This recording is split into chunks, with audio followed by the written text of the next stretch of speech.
Hola, yo soy Fer y este es tu podcast Pulso Científico. Yo soy Brandon y estaremos compartiendo conocimientos científicos de salud, debatimos ideas y aprendemos juntos. Yo soy Steffi y aquí la curiosidad se transforma en conocimiento. Yo soy Javier y este es un podcast del Doctorado en Investigación Multidisciplinaria en Salud y la Universidad de Guadalajara.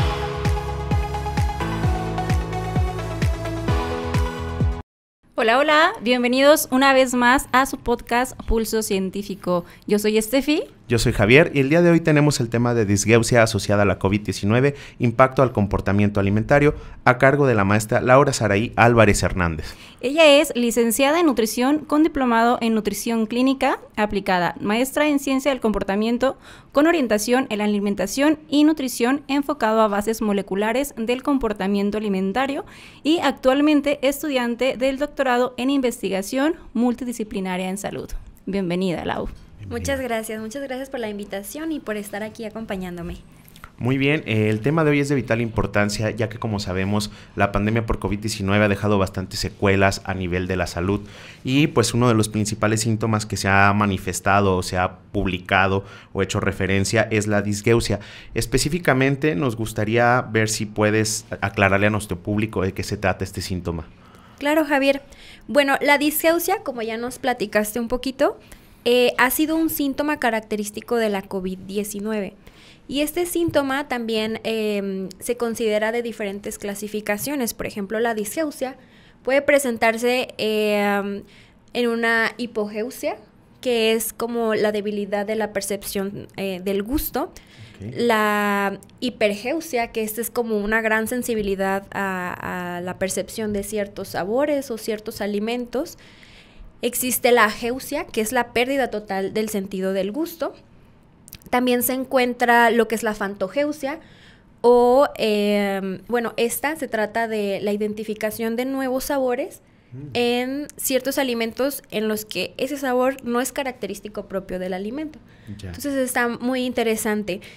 Y hay entre otros síntomas, pero es muy importante destacar que este síntoma aún se presenta a largo plazo. Entonces es muy interesante este fenómeno, la verdad.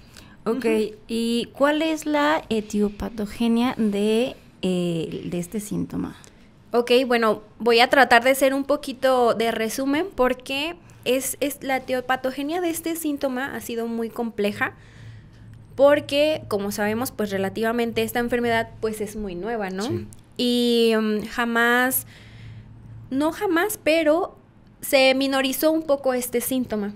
Pero, por ejemplo, para nosotros los nutriólogos es como un síntoma muy, muy interesante, ¿no? O muy importante que no podríamos dejar.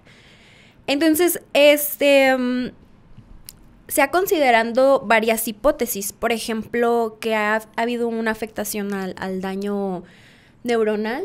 Por ejemplo, a la afectación directa a ciertos nervios sensitivos. Entonces, mencionan que afecta directamente el virus a estos receptores y puede haber una afectación. Alguna de las hipótesis que, por ejemplo, ¿se acuerdan que, el virus tenía unas proteínas así como de pico? Sí. Pues esos piquitos nos servían como de llave, ¿no?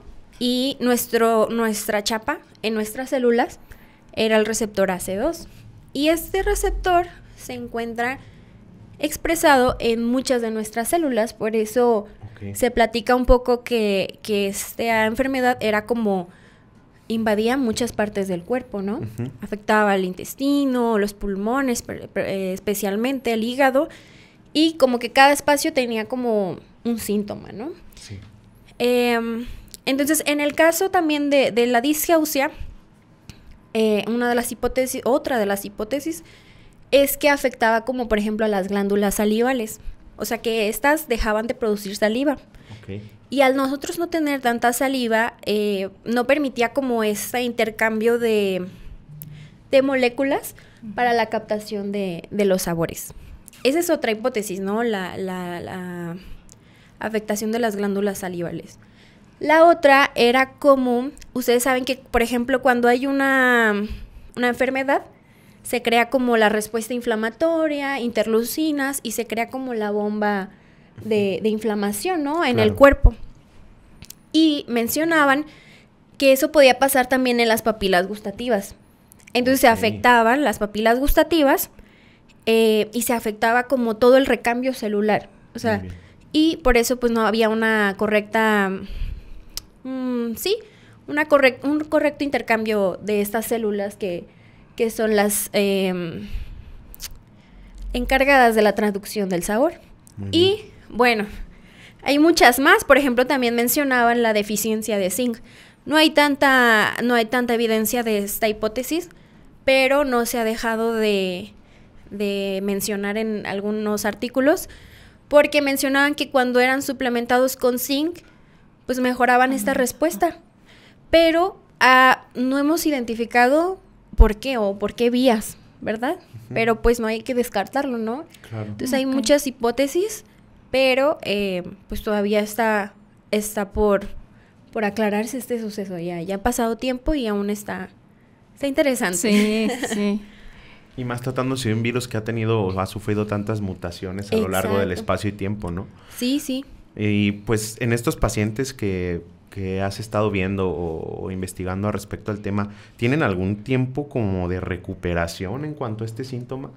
Fíjate que, bueno, sí, durante la maestría estuve trabajando con varios participantes que me platicaban su historia, y aparte en la literatura podíamos identificar que muchos participantes, o sea, nada más era como, los primeros días de mi enfermedad se me quitó el gusto, ¿no? Sí. O sea, no me sabía nada.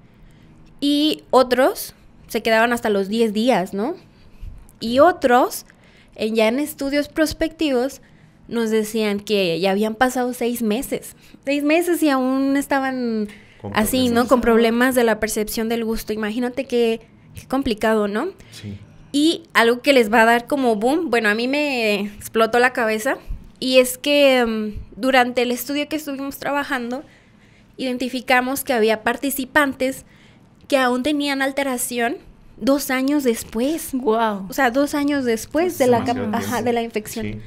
Entonces, imagínense todo lo que conlleva esto, ¿no? Sobre todo en el área nutricional, ¿no? Como lo mencionaste hace ratito, imagínate si se te antoja mucho un alimento, no te sabe a nada. Exacto. Prácticamente. Sí. O sea, exacto. Sí, entonces los tiempos de recuperación, hasta puede ser que aún sigan personas y ya ha pasado, ¿qué? 4 años. 4 años, exactamente. O sea, y yo me di cuenta 2 años después nada más.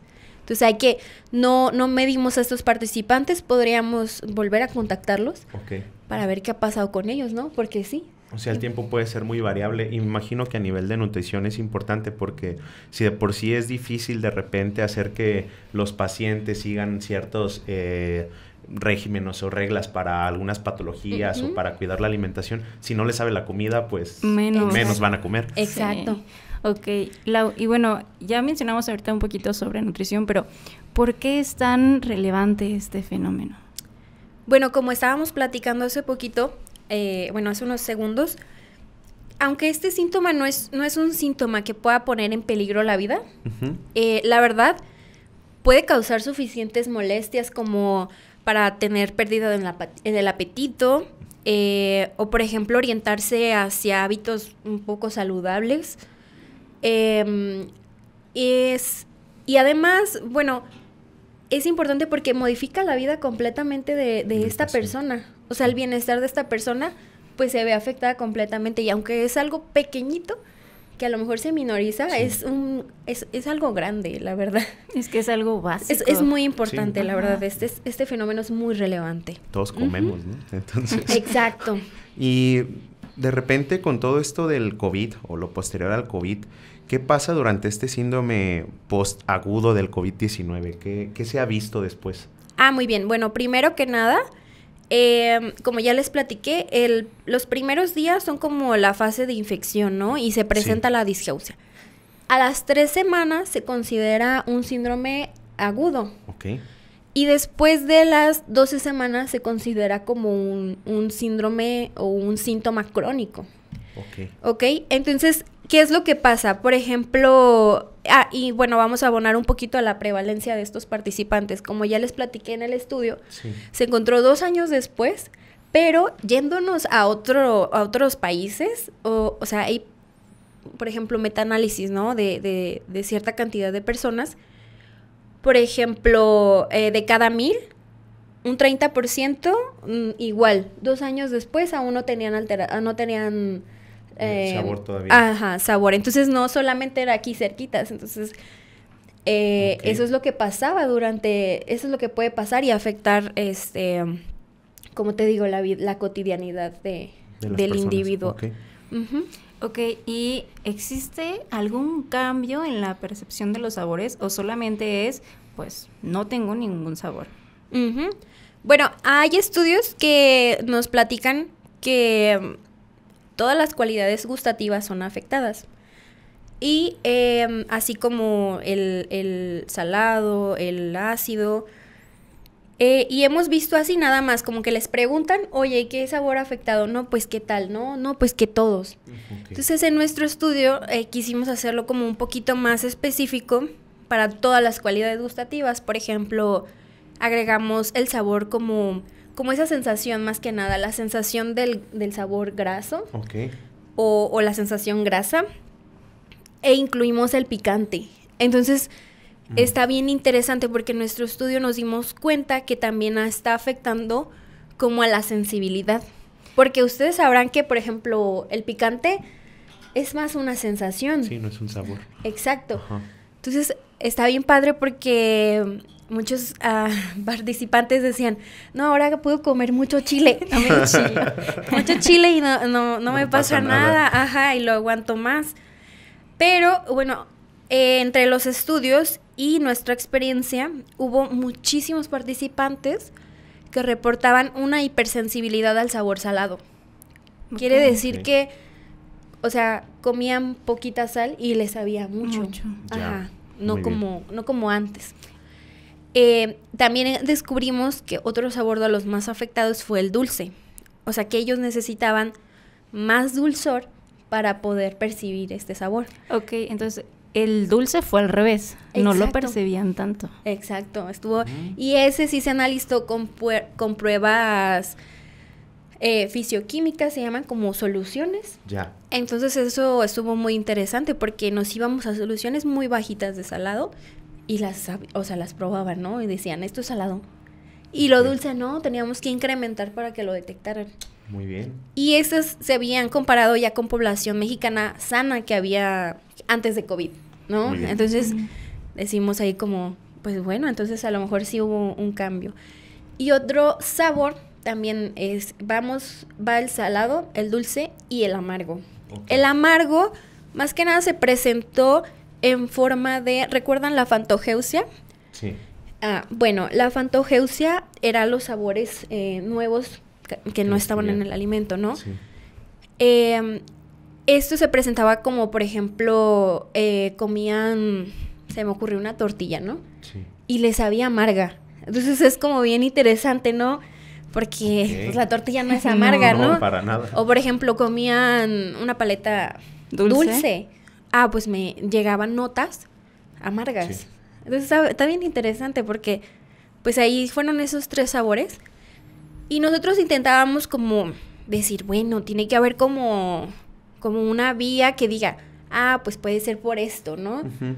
Pero si se fijan, por ejemplo, el sabor dulce y el sabor amargo, estos sabores se traducen a través como de receptores. Es como más complejo la traducción de estos sabores. Sí. Y el sabor salado es nada más a través de canales iónicos. Entonces son 2 mecanismos completamente diferentes que fueron afectados. Entonces estábamos como... ¿Por qué? Ajá. ¿Sabe? Otra laguna ahí para investigar. Sí, pero sí, esos fueron los sabores más afectados. Oye, Lau, y me surge ahorita una duda porque, bueno, son los sabores dulce, salado, amargo, pero hay un sabor que recuerdo que es el umami. Ok. ¿Hicieron algo de pruebas con este sabor? Fue complicado porque se confunde. O sea, todavía nuestro paladar como mexicano no está muy acostumbrado a este sabor. De hecho, una de nuestras hipótesis era que, por ejemplo, aparte del estudio como fisioquímico, uh-huh. También hicimos encuesta, ¿no? O sea, de saber cuál es el más afectado, el salado, umami, graso, picante, dulce. Entonces, todos era el salado, ¿no? Se podría decir que en primer lugar el salado fue el más afectado Claro. en la población mexicana. Pero también nos entró esa duda. Dijimos, ¿qué tal si se están poniendo glutamato monosodio? O sea, están Sí. comiendo algo. Es que es un sabor poco común. Exacto. Sí. Entonces dijimos, pues, ¿qué tal si lo están confundiendo, no? Claro. Porque aparte también había personas que escribían umami. Entonces dijimos, ¿y si sabrán? ¿Qué es? De hecho, ahí sí hubo como muchas dudas en esa pregunta, justamente, y qué bueno que lo tomas, porque sí, hasta puede ser que lo estén confundiendo, Sí. pero también no hay como una forma de explicarles a ellos cómo van a sentir el umami, porque Es- se parece al salado, ¿no? Sí, es salado, pero es salado. como medio acidito, pero... Como está- sabrosito, Pero dicen. mami. Ajá. Ajá. Sí. Pero sí puede haber ahí como una confusión. Entonces, Ok. ajá, pero sí está muy, muy interesante, la verdad. Bastante. Y me imagino que todo esto ha conllevado cambios en la conducta alimentaria de las personas, ¿no? Sí, sí, claro. O sea, bastante drásticos. Porque Ujú. si no perciben la sal, digo, chance para un hipertenso, pues Ujú. es bueno porque la percibe en exceso y la va a consumir Sí. menos, ¿no? Igual Ajá, el sí. azúcar para un diabético, pero, o sea, Pero en el diabético es al contrario, porque contrario, necesita ajá. más dulce. puede ser como perjudicial, ¿no? En las conductas Sí. alimentarias o en las preferencias de las personas, ¿no? Sí, exactamente. Ok. Y existe, ay, perdón, se me fue. ¿Existe alguna tendencia en cuanto a los alimentos que sepan diferente, como algún específico que te hayan reportado? Sí. Por ejemplo, bueno, retomando estos síntomas de la fantogeusia y la Sí. parogeusia. Eso lo platicamos mucho porque es un fenómeno muy interesante. Pero, por ejemplo, al consumir sus alimentos, antes de responderte los alimentos específicos, Sí. Ellos al consumir sus alimentos mencionaban, por ejemplo, que encontraban sabores, por ejemplo, amargos, podridos, ahumados, clorados, vinagrados. O sea, Ok. comían y, oh, esto me sabe a vinagre. O sea, estaba bien locochón.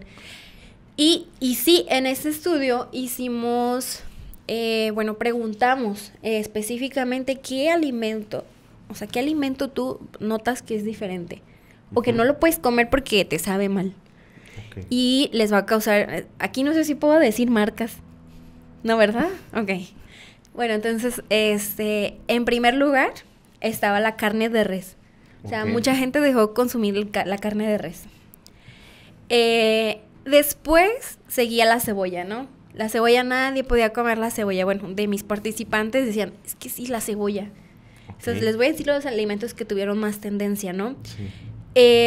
Por ejemplo, la bebida tipo cola, Ok. esa, decían que nada. O sea, ¿Les sabía muy dulce o les sabía A nada. amarga o a nada? O... solo decían que les sabía como ahumado, como amargo, como... O sea, de verdad eran como unas explicaciones bien locas. Y el café.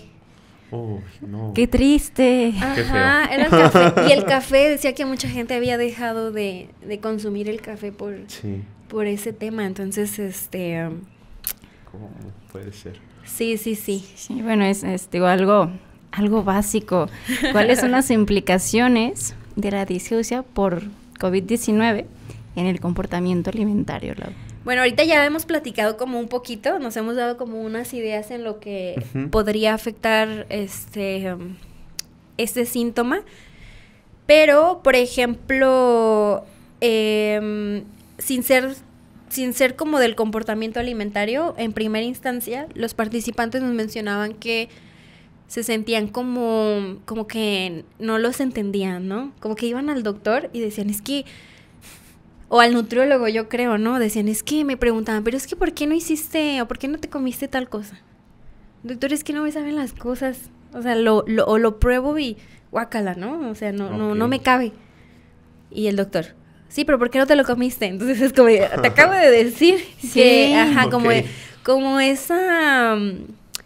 no había sensibilidad por parte de... O no le habían puesto tanta atención y nos platicaban mucho de esa poca sensibilidad que tenían los médicos o los nutriólogos ante esta situación.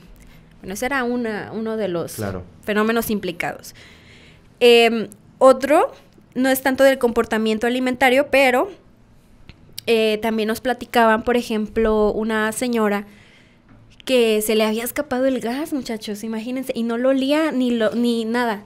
O sea, esto agregando la anosmia, ¿no? Sí. Y ella lo vio como malísimo, ¿no? Y luego me comí un yogur echado a perder. O sea, digo, pues no me regaña a mí, señora, está pasándole a usted. Pero sí, ella, me acuerdo de esa señora muy enojada. Y decía, pues es que por eso estamos investigando, pues para ver qué podemos hacer. Pero me decía, como si yo tuviera la culpa, ¿no? Pero bueno, decía, no, y me comí un yogur echado a perder, pero ahí tenía la natita y a mí no, como no me sabía nada, me lo comí. Y mi hija me dice, guácala, mamá, ¿cómo te estás comiendo esto? ¿Se estaba echado a perder o les había echado a perder? No, estaba echado a perder. Pero a ella no le sabía nada. A ella no le sabía nada. Qué complicado, ¿no? Sí. Entonces, ya entrando un poquito a lo del comportamiento alimentario, entendemos, por ejemplo, primero vamos a definir como qué es el comportamiento alimentario. El comportamiento alimentario es todo lo que el organismo hace para poder alimentarse. Claro. Esto va desde la selección del alimento o la adquisición del alimento, la preparación y hasta el consumo, ¿no? Hasta llevarlo al consumo, y también incluye como con quién compartes la comida y todo. O sea, todo lo que engloba el por qué comes lo que comes. O sea, es un fenómeno amplio el comportamiento alimentario. Entonces, entre los puntos que vimos más destacables o que nos platicaban nuestros participantes era, por ejemplo, un señor nos llegó y él era chef. Imagínense, bien, o sea, andaba bien triste. Pues es que supongo que el chef, oye, tienes que probar lo que cocinas. Claro, o sea, si no, ¿cómo sabes que está rico? Imagínate. Entonces él decía que había ido al psicólogo. Dijo, porque yo me sentía muy triste. Digo, nosotros no lo entendemos porque a lo mejor no somos chef o no vivimos de eso. Exacto. Pero imagínense para personas que viven de eso, pues de la calidad de tu alimento, ¿no? De la preparación, de lo rico que pueda saber tu alimento. Claro. Entonces, qué difícil. Sí, está demasiado complicado, y más porque pues está afectando no solo su estilo de vida o de alimentación, sino hasta su fuente de ingresos, ¿no? Su economía está afectada porque pues si empieza a cocinar sin probar los alimentos, ver si están ricos, bien salados, o puede dar cosas que no, y está muy mal. Que lo despidan, imagínate. Exacto. Ay, no, o que se quede sin clientes porque tenga mal sabor la comida. Exacto. Hay muchas implicaciones ahí. Sí, y dentro de eso también está como el socializar, ¿no? Okay. Por ejemplo, había un muchachito que me platicaba, porque eso también era muy anecdótico, ¿no? Entonces ya después te ponías a platicar con ellos. En realidad, este estudio no fue tan cualitativo, solamente que la gente se expresaba ahí. Entonces, pues terminó siendo un poco... encontré información que no buscaba, pero que encontré. Entonces, estaba muy padre. Entonces llegó un chavo diciéndome que la cerveza, o sea, los momentos de socializar, no podía oler la cerveza, ni la podía consumir. Dice, no, pues yo no iba a convivir. O sea, las convivencias con mis amigos era unas chelitas, ¿no? En la noche. O sentarnos, o banquetear, como dice, ¿no? Y dice que él prefería, ¿no? Que porque incluso el oler o probar la cerveza le llegaba a causar náuseas. O sea, no era nada más que no percibía el sabor, sino que lo repudiaba. Le provocaba náuseas. Okay. Porque al final, por ejemplo, nuestras preferencias alimentarias están permeadas también por el aprendizaje previo. Entonces, si tú te sientas y algo te sabe súper rico y lo disfrutas, se crea una respuesta hedónica. Este es un término muy bonito que es como el placer de comer, o sea, el placer que sientes después de que comes o durante el proceso en el que estás comiendo, ¿no? Entonces, imagínate, si hay una mala interacción con el alimento a la hora de comer, ese alimento no lo vas a querer otra vez. No, pues no. O no vas a volver a repetir ese episodio alimentario. Exacto. Claro. Entonces, las preferencias alimentarias también se pueden cambiar por este síntoma. Entonces, sí, se vuelve cada vez más complejo. Entonces, sí, está muy interesante. Entonces, el socializar, ¿no? También, ya dijimos, se afecta el momento de convivencia. El momento de convivencia a veces queda nulo por algunas situaciones. Sí. Entonces, pues, difícil. Entre otros, como ya habíamos mencionado, evitar alimentos, ¿no? Eso de evitar alimentos incluso puede llegar a una deficiencia. Si ya vimos que dura 2 años, claro, una deficiencia de ciertos nutrientes, pues eso se ve impactado a largo plazo, pero uno como nutriólogo pues tiene que ver qué soluciones hacer, ¿no? Por ejemplo, no comes el chayote, un decir, ¿no? Pues hay que ver qué te da el chayote para compensarlo con algún otro, porque si sigues comiendo, si no comes chayote durante 4 años, pues te va a faltar algo. Sí, claro. Exacto. Sí. Entonces, eso, se evitan alimentos y ese es otro problema. Y, por ejemplo, la ausencia de placer, que ya habíamos dicho, eso se ve súper afectado. Yo, en lo personal, no sé si soy la única, pero comer es como, no sé, es una bendición, ¿no? Sí, claro. Sentarte y comer es disfrutar. Sabor, olor. Dicen que es uno de los placeres los más grandes placeres de la vida, ¿no? Claro, sentarte, convivir, comer. Y eso, pues, al final, pues, crea como ya les había dicho, un momento muy incómodo. Sí. ¿Verdad? Sí. Entonces, pues ahí está uno de los problemas que podemos tener. Sobre todo esto que comentabas me brinca mucho porque hay muchos alimentos o sabores que como tal son gustos adquiridos por el momento de socializar y no tanto porque sepan ricos. O sea, la cerveza la verdad es que no tiene un sabor agradable y si la pruebas de muy niño pues te sabe súper fea, pero es el contexto en el que la empiezas a consumir el que te va generando ese gusto como adquirido. Igual el picante, el café, todos estos sabores como un poquito más amargos, desagradables, son adquiridos y si los empiezas a ver de manera pues con este rechazo, con estas náuseas, pues puede perjudicar en un aspecto psicológico dentro de la persona bastante importante. Sí. Y más porque, como dices, si nosotros como personal de salud no estamos informados del tema y nomás le decimos al paciente como, sí, pero ¿por qué no lo comes?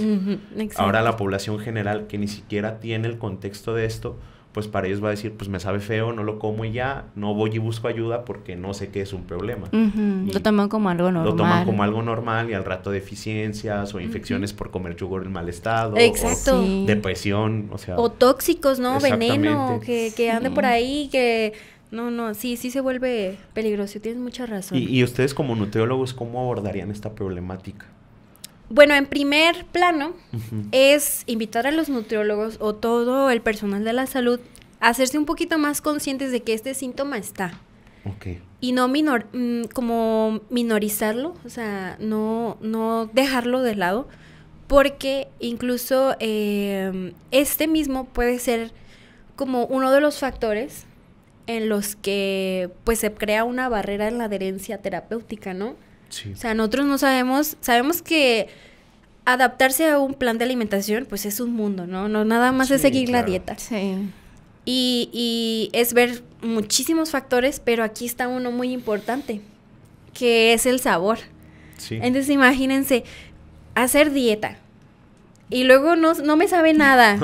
Sí, se vuelve bastante complicado. Imagínense, ¿no? Y como platicabas, ¿no? Sí. Por ejemplo, los pacientes hipertensos, ¿no? Ahí hay un beneficio. Sí. ¿Por qué? Porque les sabía mucho lo salado. Ok, está muy bien. ¿Y qué tal a los diabéticos? No, es lo contrario, les afecta. Tienes que poner muchísimo más dulce para que te sepa y pues con ellos es algo contraproducente. Exacto. Sí, exacto. Entonces, yo creo que ese es como lo más importante, concientizarlo y también considerar, por ejemplo, en la consulta, decirle, oye, tú tuviste COVID, padeciste de disgeusia, entonces, o explicarle qué es la disgeusia, ¿no? Y considerarlo como uno de tus retos, también como nutriólogo. O sea, tenemos muchos retos como nutriólogos, ahora se abonó otro. Entonces, contemplarlo un poquito en la historia clínica y saber por dónde ir la cosa. Y, bueno, como para cerrar un poquito, porque a lo mejor ya hay algo de tiempo, en nuestro estudio también encontramos varias alternativas. ¿Por qué? Porque nosotros les preguntamos, ¿no? Oye, ¿qué hacías para disfrutar tus alimentos? Y ellos nos empezaron a dar muchas soluciones que a lo mejor a las personas que estén padeciendo esto le puedan servir, ¿no? Que es meramente conductas, porque no hay remedios, ¿eh? Uh-huh. Entonces, una de las conductas será mejorar, como cambiar la textura. No sé por qué decían, es que la papa triturada me sabe así, pero en cuadritos no. O sea, eso está muy loco. Sí. Entonces era como, ok, cambiar las texturas. Ajá. Para que sea un poquito más placentero, ¿no? Okay. Está bien. Agregar especias como clavo, hierbabuena a la comida, más pimienta. Muy bien. Porque decían, es que si le ponía mucha sal, de todas formas no comía. O sea, de todas formas me sabía así como muy salado. Entonces agregaba otras cosas, pero para que me supiera mejor. Muy bien. Más que nada. Hacer enjuagues bucales antes de comer. O sea, qué loco, ¿no? Okay. O sea, antes de comer, enjuagarse la boca y ahora sí comer. Enjuagarse de como tal con un enjuague. Agua. Solo con agua. Se enjuagaban y escupían y así iban a comer. Y ya sabía mejor la comida. Oye, pero eso yo creo que hasta les funcionaba como un placebo, ¿no? Ya ni sabemos. Puede ser que sí. Entonces, había otras conductas que no eran tan buenas. Por ejemplo, otros decían, no, pues me comía rápido la comida. Pues no es lo ideal. No, pues no. O, por ejemplo, ¿qué otra mala se me ocurre? Servirse más. O sea, además de comer rápido, era una de las secuelas, ¿no? Y comían más. Claro. Entonces digo, bueno, también hay conductas, pero yo creo que esas 3 son de las que podría recomendarles. Okay. Enjuagarse la boca antes de comer. Sí. Mejorar la textura, agregar especias y bueno, estas fueron como las más relevantes. Y es que es como ir modificando o intentando ciertas situaciones. Me suena mucho a pacientitos que de repente he llegado a ver con algunos grados o espectros de autismo que tienen como ciertas alteraciones en las texturas del alimento. Tenía un paciente que no toleraba la carne a menos que ésta estuviera casi quemada. O sea, la carne tenía que estar demasiado tostadita y así se la podía comer. Porque si no, la textura que tenía la carne le era bastante desagradable. Sí. Me imagino que con estos pacientes, con esta secuela, va a ser como ir viendo de qué manera cocer o preparar los alimentos para que ellos los puedan seguir consumiendo. O sea, sí, así es. Buscar soluciones.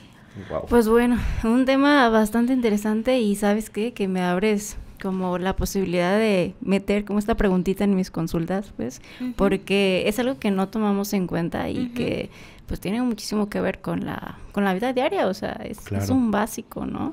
Claro, sí, exacto. Claro. Y pues a final de cuentas creo que es muy importante que hayas venido aquí al podcast porque toda la gente que lo escuche se va a concientizar sobre el tema, tanto personal de salud como población en general. Se va a dar cuenta que si tiene este tipo de problema, tiene que acudir a valoración, tiene que hacer algo al respecto para no tener algún perjuicio a futuro. No sé si quieras dar algún tipo de recomendación, algún tipo de despedida, dónde te pueden seguir en tus redes o tu protocolo. Muy bien. Pues bueno, sí, no tengo redes sociales, la verdad, de esto. Okay. Me he dedicado ahorita a la investigación, más que nada. Pero yo creo que las recomendaciones son esas, como tú nos dijiste, Javi. Hacerle saber a nuestro dietista, a nuestro nutriólogo, lo que estoy viviendo frente a mis episodios de alimentación, porque... y también decirles que no están solos. Okay. O sea, se van a sentir identificadas muchas personas, yo creo, porque de verdad en la cotidianidad me encuentro así esos casos, ¿no? Como de, es que a mí desde que me pasó esto, el coliflor ya no me sabe. Entonces digo, es más común de lo que podemos creer. Sí. Entonces no están solos, hay que platicar con su nutriólogo de cabecera y pues nada. Creo que eso es todo. Y ya no sé si necesiten algo más. No. ¿Algo que quieras agregar, Javier? No, pues la verdad me encantó el tema. Estuvo muy interesante. Sí, muy interesante. Sí. Pues bueno, damos por terminado el episodio de hoy. Yo soy Estefi. Yo fui Javier y este fue un episodio más de su podcast Pulso Científico. Muchas gracias. Adiós. Bye. Muchas gracias a todos por escucharnos. Si te gustó, compártelo. Te esperamos en el próximo episodio. Esto fue Pulso Científico.